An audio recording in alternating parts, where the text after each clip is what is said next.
एक ऐसा देश जहां जेंडर बैलेंस के चलते सामाजिक रिश्तों के ताने बाने ही बदलते नजर आ रहे हैं। जी हाँ, हम बात कर रहे हैं यूरोप के देश लैटविया की, जहां जेंडर बैलेंस यानी पुरुषों और महिलाओं की संख्या में असमानता तेजी से बढ़ रही है।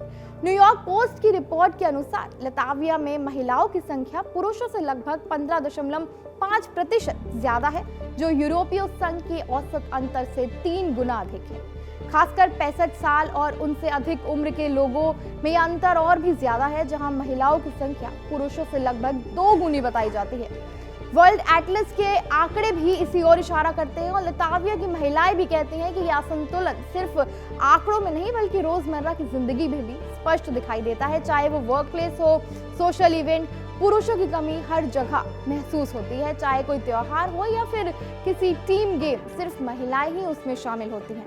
महिलाओं का मानना है कि अगर ऑफिस, वर्क प्लेस या फिर किसी प्रोजेक्ट में पुरुष भी साथ होते तो माहौल और बातचीत दोनों ज्यादा संतुलित होती। लेकिन लताविया में पार्टनर की कमी इतनी है कि महिलाएं बेहतर रिश्ते की तलाश में दूसरे देशों की यात्रा करती हैं। पुरुषों की कमी और घरेलू जरूरतों को पूरा करने के लिए लताविया में अब कई महिलाएं टेम्पररी हस्बैंड सेवाओं का इस्तेमाल कर रही हैं। उदाहरण के लिए कमांडर 24 जैसी services main with golden hands के नाम से plumbing, furniture repair, TV installation और रोजमर्रा के छोटे मोटे काम करती हैं। इसी तरह remondelv.lv प्लेटफॉर्म पर महिलाएं आसानी से husband for an hour book कर सकती हैं, जिसमें वर्कर कुछ ही समय में पर्दे लगाने से लेकर पेंटिंग तक हर काम संभाल लेते हैं। विशेषज्ञों का मानना है कि लताविया में पुरुषों की कम संख्या का प्रमुख कारण उनके जीवन काल का छोटा होना है।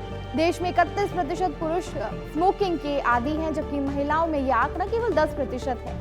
इसके अलावा वजन, डाइट और लाइफस्टाइल से जुड़ी स्वास्थ्य समस्याएं भी पुरुषों की कम उम्र होने में अहम भूमिका निभा रही हैं। हस्बैंड फॉर एन आवर या किराए पर पति लेने का ट्रेंड लताविया तक सीमित नहीं है, बल्कि यूके में 2022 में डोरा यंग के business rent my handy husband काफी चर्चा में रहा। ये दिखाता है कि पुरुषों की कमी और घरेलू सहायता की जरूरत कई देशों में एक नई सेवा और बिजनेस का अवसर बन चुकी है।